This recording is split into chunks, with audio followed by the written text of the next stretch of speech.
sini dulu, Pak. Mas,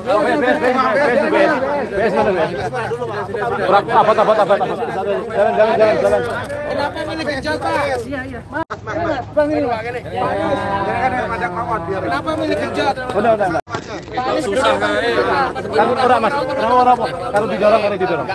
Yuk, minggir, jalan, Mas. Kita susah, guys. Kita susah. Yuk. Buka.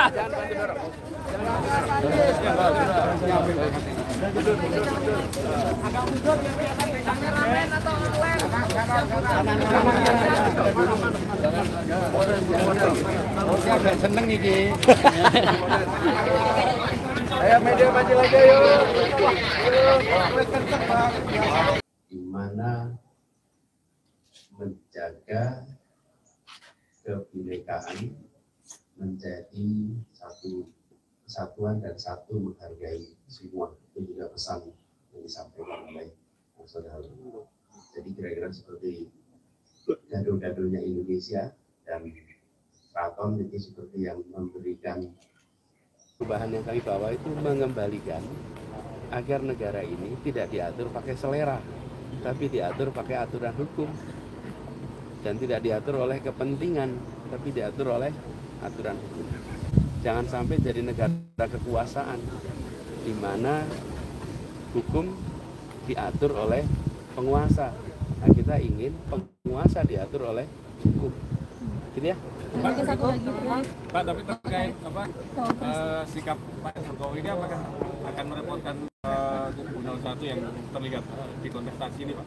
Sikap berpihak seorang presiden ini apakah dalam proses pemilu nanti menurut Pak Anies akan merepotkan? Tapi bagi kami, serepot-repotnya yang kami hadapi masih lebih repot rakyat. Ya, kita siap hadapi aja. Dan itu bagian dari konsekuensi. Tapi kami percaya kok, selalu ada hikmah. Kalau ada hikmah, kami sering alami dilarang di sini, akhirnya kami dapat tempat yang tidak diduga sebelumnya. Malah digratiskan. Berarti itu kan seperti bagaimana kita itu sebetulnya mau digratiskan tapi jalannya begitu ya. Nah itu sering sekali kami alami. Di sini dilarang, di sana malah di tempat dibantu gratis, dikasih makan panitianya. Jadi kami itu setiap menghadapi yang sulit itu tahu, yakin bahwa Tuhan sedang memberikan jalan baru yang tidak kami duga. Dan keyakinan itu yang membuat setiap kali ada usaha-usaha untuk memotong, usaha menghambat, kami pandang itu sebagai jalan menuju kemudahan. Ya, mungkin masih terkait peserta pilpres lainnya, ini baru-baru ini Pak Mahfud kemarin bilang kalau misalkan sebenarnya udah dari lama mau mundur dari jabatannya sebagai Menko Polhukam. Nah ini kalau Pak Anies melihatnya gimana sih Pak responnya? Monggo aja, itu keputusan, kita hormati aja keputusan. Oke, terima kasih Pak. Terima kasih Pak. Terima kasih.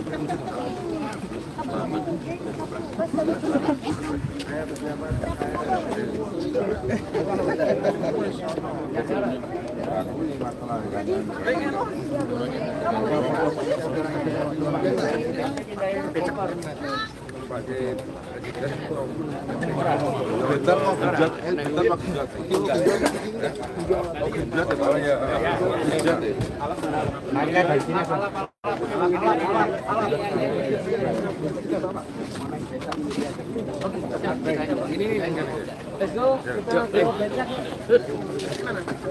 Kameramen aja ya. Online yang butuh video boleh. Hanya sampai depan aja ya? Hanya sampai depan aja nih, dari masjid sampai depan ya, becak. Dari apa?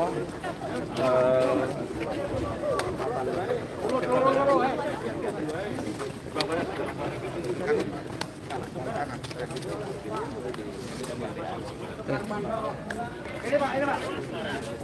Diatur Pak, diurut ke Pak. Ya, urut di DJ. Urut.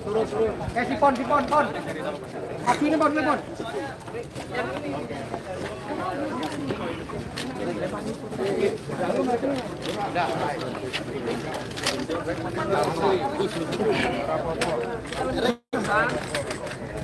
Yang kameramen langsung naik becaknya. Keinginan Pak Anies bagi saya. Jadi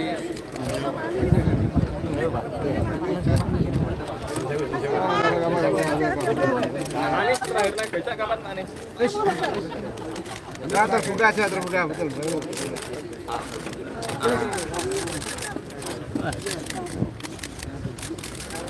Besok karo pelaku saya. Buka.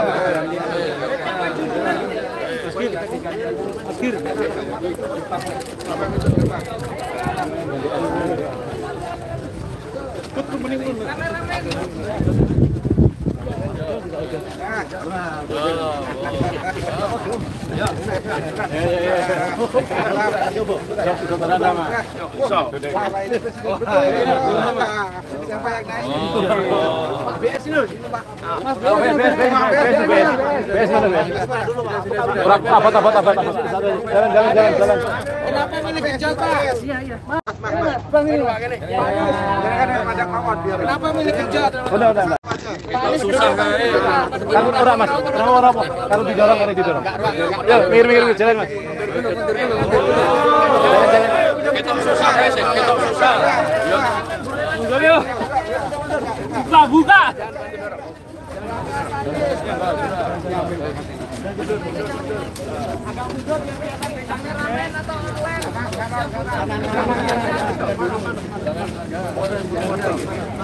Seneng iki.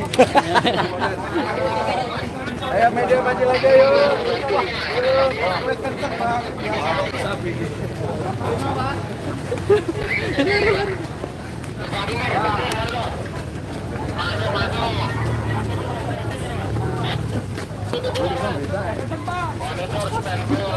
Panis. Jadi presiden pensiunannya beda. Kencang Pak, aman Pak.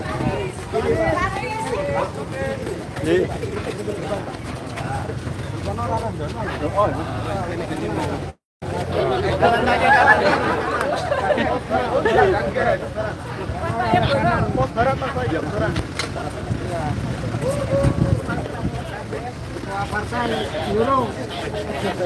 Bagus. Selamatkan Burung. Bisa bayar nggak itu, Dan? Bayar itu. Bayar orang, Dan? Calon presiden nih. Yang bayar yang ngayo ya, Pak. Bayar orang. Ini loh kantor Dekranas, Pak. Anies ini loh kantor Dekranas. Kantor UKM. Lewatnya Dekranas. Halo. Oke.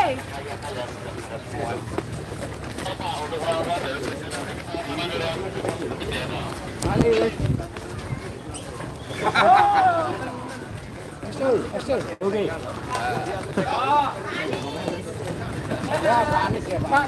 Becek, Pak Anies. Kenapa memilih becek?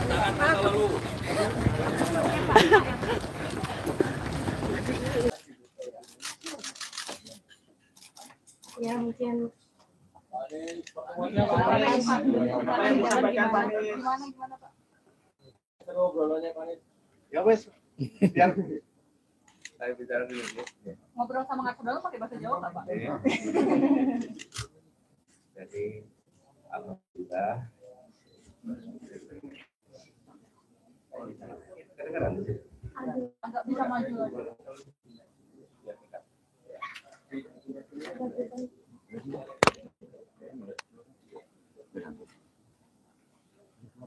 Jadi pagi hari ini kami mendapatkan kehormatan diterima oleh Ngarsodalo Sultan Hamengkubuwono X sebuah silaturahmi. Saya sebagai Paulus yang tumbuh besar di Jogja, ada kira-kira 600 meter dari Kepatihan. Sekarang kemudian bekerja berkarir di Jakarta dan sedang mendapatkan amanah mengikuti bimbingan, dan beliau memayungi semua, beliau menjadi rujukan bagi semua. Karena itu kami bersilaturahmi dan mendengarkan pesan-pesan bijak, pengalaman-pengalaman, dan diskusi berbagai hal. Jadi tadi ngobrolnya nggak panjang, untuk mendengar banyak hal yang tadi dibahas sama-sama. Dan kami sendiri merasakan betul Jogja ini sebagai sebuah melting pot, di mana menjaga kebinekaan menjadi satu kesatuan dan satu menghargai semua. Itu juga pesan yang disampaikan oleh saudara. Jadi kira-kira seperti gado-gadonya Indonesia, dan keraton itu seperti yang memberikan kacangnya sehingga terasa sebagai sebuah melting pot yang luar biasa. Bagi kami sendiri, saya pribadi, tumbuh besar di Jogja dan mengambil pelajaran kepemimpinan. Bagaimana kepemimpinan yang stabil, tenang, sopan, tapi tegas dan berani, itu menjadi inspirasi. Dari mulai Suwardi, Sri Sultan Hamengkubuwono IX, yang diteruskan oleh Yang Saudalen, Sri Sultan Hamengkubuwono X, terus menjaga prinsip-prinsip kepemimpinan yang tenang, yang stabil, yang mengayomi, tapi juga tegas, jelas bersikap, dan mampu menjaga suasana stabilitas. Jadi itu kira-kira obrolan kami tadi. Saya banyak mendengar, banyak mendapatkan masukan, dan yang saya sampaikan, mohon doanya, mohon restunya, insya Allah nanti apa yang kita sedang usahakan untuk Indonesia lebih baik bisa tercapai.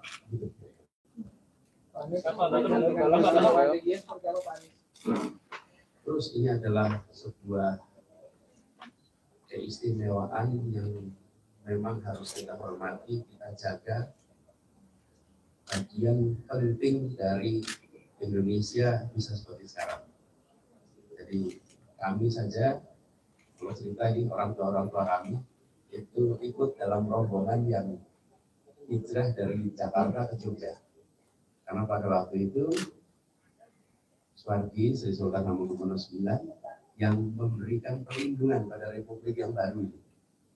Dan Republik baru ini diberi begitu banyak sehingga bisa jadi seperti sekarang ini. Karena itulah kita yang sekarang berada di dalam suasana Indonesia maju memiliki tanggung jawab untuk menjaga keistimewaan itu. Ngasong Dalem ini kan sudah ada 3 capres yang sowan ke Ngasong Dalem. Kalau penilaian Ngasong Dalem sendiri dari ketiganya seperti apa Ngasong Dalem? Saya tidak bisa menilai karena saya bukan penilai. Kalau ngobrolnya mungkin yang paling nyambung atau seperti apa? Ya sama aja. Yang namanya sama-sama berdialog belajar. Ya, itu bisa punya kesimpulan-kesimpulan yang lebih berdasar dan lebih baik. Itu kan menjadi pilihan di dalam kita mengerti bangsa ini. Itu aja. Mas Dalem berharap apa sih dari ketiga calon ini yang sudah sowan ke Mas Dalem? Ya, berharap pemutak sekarang calon presiden semua. Ya, kita terserah nilainya. Saya tidak bisa punya komentar. Saya komentarnya, saya juga tidak. Saya ini sama istri sama anakku tidak pernah saya arahkan. Karena dia punya hak sendiri secara azali untuk menentukan pilihan. Terserah aja. Nyoblos silahkan, enggak silahkan itu urusan dia. Saya pun juga tidak pernah, istri saya pun tidak pernah tahu yang saya nyoblos nomor berapa. Kalau pesan untuk Pak Anies, Bagi saya itu haknya individu, biarpun itu anak. kalau pesan untuk Pak Anies Mas Dalem? Ya kan, ya saya dialog. Saya nggak punya pesan-pesan dan sebagainya. Karena saya juga nggak perlu apa-apa. Jadi saya mengingatkan, tapi sambil kita berdialog apa yang mestinya harus dijaga, kan gitu. Yang diingatkan apa sih Mas Dalem? Ya seperti tadi, bahas kebinekaan, meningkatkan kombinasi, bagaimana ya pemimpin itu biarpun kalau bisa pemimpin itu bisa mengibarkan semua bendera yang beberapa dari satu bendera, tapi tidak merasa berkuasa biarpun berkuasa karena kekuasaan yang tidak untuk rakyatnya semua tanpa membedakan. Karena sekecil apapun bendera itu diangkat, tetap itu juga pemilihnya bagian dari anak Republik Indonesia sendiri.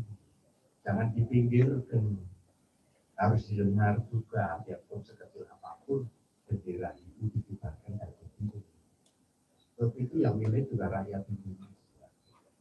Kita jangan maunya yang berkibar benderanya sendiri.